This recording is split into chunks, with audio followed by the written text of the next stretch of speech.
ಹೇಳ್ತಿದ್ದೀರಾ? ಒಂದ್ ಕಡೆ ಕಾಂಗ್ರೆಸ್ ಮೊನ್ನೆ ಕೆಂಗಲ್ ಹನುಮಂತೆ ಅವ್ರು ಕಟ್ಟಿದಂಥ ವಿಧಾನಸೌಧ ಮೆಟ್ಟಲ ಮೇಲೆ ಪವಿತ್ರವಾದ ಕೆಲಸಗಳು ನಡೀತಾ ಇತ್ತು, ಪವಿತ್ರವಾದ ಕಾರ್ಯಕ್ರಮ ನಡೀತಾ ಇತ್ತು.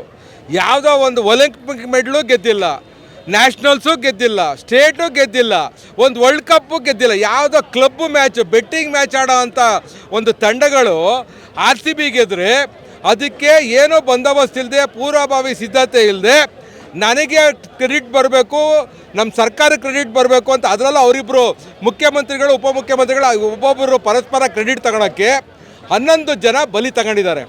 ಇವತ್ತು ನಾವು ಕೇಳ್ತಾ ಇರೋದು, ಅಲ್ಲು ಅರ್ಜುನ್ನ ಹೆಂಗೆ ಅರೆಸ್ಟ್ ಮಾಡಿದ್ರಿ, ಅವತ್ತು ಅಲ್ಲು ಅರ್ಜುನ್ ಯಾರನ್ನೂ ಕರೆದಿರಲಿಲ್ಲ, ಅವ್ರ ಪಾಡಿಗೆ ಅವ್ರು ಬಂದು, ಆದರೂ ಅವರು ನೈತಿಕ ಹೊಣೆ ಹೊತ್ತು ಯಾರೂ ಕಂಪ್ಲೇಂಟ್ ಕೊಟ್ಟಿಲ್ಲ ಅಂತ ಸುಮೋಟೋ ಕೇಸ್ ತಗೊಂಡ್ರಿ ನೀವು.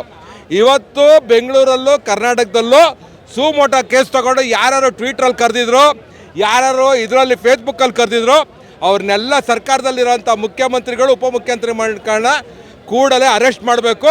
ಈ ಸರ್ಕಾರವನ್ನು ನಮ್ಮ ರಾಜ್ಯಪಾಲರು ವಜಾಗೊಳಿಸ್ಬೇಕಂತ ನಮ್ಮ ಆಗ್ರಹ. ಈಗ ಅಲ್ಲಿ ಕಾಂಗ್ರೆಸ್ ಸರ್ಕಾರ ಪ್ರೊಟೆಸ್ಟ್ ಮಾಡ್ತಾ ಇದ್ರು, ಮೋದಿ ಅವರು ರಾಜೀನಾಮೆ ಕೊಡಬೇಕು ಅಂತ. ಸೊ ಏನು ಹೇಳ್ತೀರಾ ಇದಕ್ಕೆ? ಯಾವುದಕ್ಕೆ? ಆ ಮನೆ ಅಹಮದಾಬಾದಲ್ಲಿ ಆಗಿದ್ದು, ಅಹಮದಾಬಾದ್ ಥರ ಇವ್ರಿಗೆ ಒಂದು ಜ್ಞಾಪನ ಇರಬೇಕು. ಇಂದಿರಾ ಗಾಂಧಿ ಅವ್ರ ಕಾಲದಲ್ಲಿ, ರಾಜೀವ್ ಗಾಂಧಿ ಅವ್ರ ಕಾಲದಲ್ಲಿ ಎಷ್ಟು ದುರ್ಘಟನೆಗಳಿಂಥದ್ದು ಆಗಿದೆ. ಅದಕ್ಕಿಂತ ಇಂಪಾರ್ಟೆಂಟ್, ಕೆನಡಾಯಿಂದ ಇಂಡಿಯಾಗೆ ಬರ್ತಾ ಇದ್ದಂಥ ಕನಿಷ್ಕಾ ಪ್ಲೇನು ಬಾಂಬ್ ಬಿಟ್ಟು 300 ಜನ ಸಾಯಿಸಿದ್ರಲ್ಲ ಅವತ್ತು. ಇದೇ ಖಾಲಿಸ್ತಾನ್ ಅವರು ಇವತ್ತು ಬದುಕಿದ್ದಾರೆ. ಆ ಟೆರರಿಸ್ಟ್ಗಳು ಏನಾರ ಮಾಡಿದಾರ ಅವ್ರನ್ನ ಇವರು ಕರ್ಕೊಂಬಂದಿದ್ರು. ಅವತ್ತೇನಾರ ಆಗಿದ್ದಂಥ ಪ್ರಧಾನಮಂತ್ರಿಗಳು ರಾಜೀನಾಮೆ ಕೊಟ್ಟಿರೋ ಒಂದು ಟೆಕ್ನಿಕಲ್ ಫೇಲ್ಯೂರಿಂದ ಒಂದು ಫ್ಲೈಟ್ ದುರ್ಘಟನೆ ಆದರೆ ರಾಜೀನಾಮೆ ಕೊಡೋದೇ ಆಗಿದ್ರೆ ಇವರೆಲ್ಲ 100 ಸಲ ರಾಜೀನಾಮೆ ಕೊಡಬೇಕು. ದಯಾನಂದ್ ಅವರನ್ನ ಸಸ್ಪೆಂಡ್ ಮಾಡಿದ ತಕ್ಷಣ ಇದು ಮುಗಿಯುತ್ತೆ ಅಂತ ತಿಳ್ಕೊಂಡ್ರು ಅನಿಸುತ್ತೆ. ಬಹುಶಃ ಕಮಿಷನರ್ ಆಗಲಿ, DCPಗಳಾಗಲಿ, ಅಧಿಕಾರಿ ವರ್ಗಗಳ ಮಕ್ಕಳು ಯಾರೂ ಅಲ್ಲಿ ವೇದಿಕೆ ಮೇಲೆ ಇರಲಿಲ್ಲ. RCB ಕಪ್ಪು ಗೆಲ್ತು ನಿಜ, ಎಲ್ಲರೂ ಖುಷಿ ಪಡ್ತಾರೆ, ಕ್ರಿಕೆಟ್ ಅಭಿಮಾನಿಗಳು ಇರುವುದು ನಿಜ. ಹಾಗಂತೇಳಿ ಅದೇ ದಿನ ಮಾಡಬೇಕು ಅಂತ ಏನಿಲ್ವಲ್ಲ, ಅದೇ ದಿನ ಅರ್ಜೆಂಟಾಗಿ ಮಾಡಿ RCB ಅಭಿಮಾನಿಗಳ ಹತ್ಯೆ ಮಾಡಿದಂಥ ಈ ಸರ್ಕಾರ ಫಸ್ಟ್ ಇವರು ರಾಜೀನಾಮೆ ಕೊಡಬೇಕು. ಹಾಗೆ ಪೊಲೀಸ್ ಅಧಿಕಾರಿಗಳನ್ನು ಅವ್ರು ವಜಾ ಮಾಡಿದ್ದಾರೆ, ಅವ್ರನ್ನ ಹಿಂಪಟ್ಕೊಳ್ಬೇಕು. ನಮಸ್ಕಾರ. ಆ್ಯಕ್ಚುಲಿ ಆ ದಿನ ನಡೆದಂತಹ RCB ಸಂಭ್ರಮಾಚರಣೆ ಇದೆಯಲ್ಲ, ಅದರ ಕಾರ್ಯಕ್ರಮಕ್ಕೆ, ವಿಧಾನಸೌಧದ ಮೆಟ್ಟಲಲ್ಲಿ ನಡೆದಂಥ ಕಾರ್ಯಕ್ರಮಕ್ಕೆ 15 ಕೋಟಿ ಬಿಡುಗಡೆ ಮಾಡಿದ್ದಾರೆ. ಯಾರಿಗೆ? ಮಾಜಿ ಕಾಂಗ್ರೆಸ್ ಮೊಮ್ಮಗನ ಅಕೌಂಟ್ಗೆ. ಅದು ಖುದ್ದು ಪ್ರಜಾವಾಣಿನಲ್ಲಿ ಬಂದಿದೆ. ನಾವು ಹೇಳೋದಕ್ಕಿಂತ ನೀವೇ ಚೆಕ್ ಮಾಡ್ಕೊಳ್ಳಿ. ಇದೆಲ್ಲ 15 ಕೋಟಿ ಯಾಕೆ ಬಿಡುಗಡೆ ಮಾಡಬೇಕಾಗಿತ್ತು? ಈ ಅನಾಹುತಗಳಿಗೆಲ್ಲ ಕಾರಣ ಮುಖ್ಯವಾಗಿ ಸಿದ್ದರಾಮಯ್ಯನವರ ನೇತೃತ್ವದ ಕಾಂಗ್ರೆಸ್ ಸರ್ಕಾರ ಅಂತ ಹೇಳೋಕೆ ಇಷ್ಟಪಡ್ತೀನಿ. ಇದು ಇವರೊಂದು ಇದೇನಿದೆ, ಅದು ಕಿರೀಟ ಇವ್ರು ತಗೋಬೇಕು, ಅವ್ರು ತಗೋಬೇಕು ಅನ್ನೋದು ಅಮಾಯಕರ 21 ಮಕ್ಕಳನ್ನು ಬಲಿ ಕೊಟ್ರಲ್ಲ, ಇದು ಯಾವ ನ್ಯಾಯ?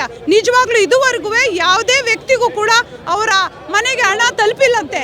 ಎಲ್ಲರೂ ಹೇಳ್ತಿದ್ದಾರೆ. ದಯವಿಟ್ಟು ಸಿದ್ದರಾಮಯ್ಯನವರ ನಿಮ್ಮ ಮಾಹಿತಿ ಮುಖಾಂತರ ಹೇಳ್ತಿದ್ದೀನಿ, ಅನಾಹುತ ಆಗಿದೆ, ಅವರ ಅಕೌಂಟಿಗೆ ದುಡ್ಡು ಕೊಡಿ, 1 ಕೋಟಿ ಕೊಡಿ. ನಿಜವಾಗ್ಲೂ ಇದು ಯಾವುದೇ ಸಂತಾಪಕ ನಿಲ್ಲವಲ್ಲ.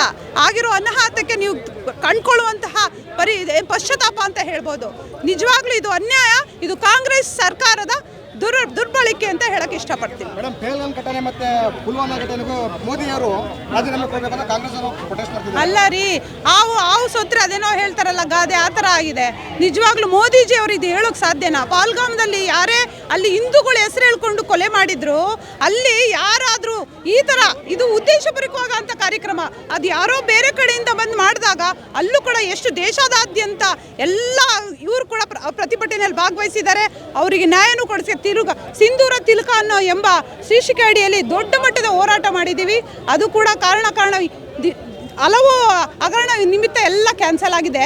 ಆದರೆ ನಿಜವಾಗ್ಲೂ ಮೋದಿ ಅವರು ರಾಜೀನಾಮೆ ಕೊಡಬೇಕು ಅನ್ನೋದು ಅದು ಸುಳ್ಳು ಅಂತ ಹೇಳಕ್ಕೆ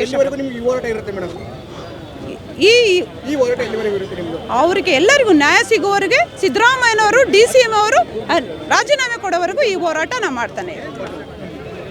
ಹೆಚ್ಚಿನ ವಿಡಿಯೋಗಳಿಗೆ ಪ್ರತಿಧ್ವನಿ ಯೂಟ್ಯೂಬ್ ಚಾನೆಲ್ ಸಬ್ಸ್ಕ್ರೈಬ್ ಮಾಡಿ, ಬೆಲ್ ಐಕಾನ್ ಕ್ಲಿಕ್ ಮಾಡಿ.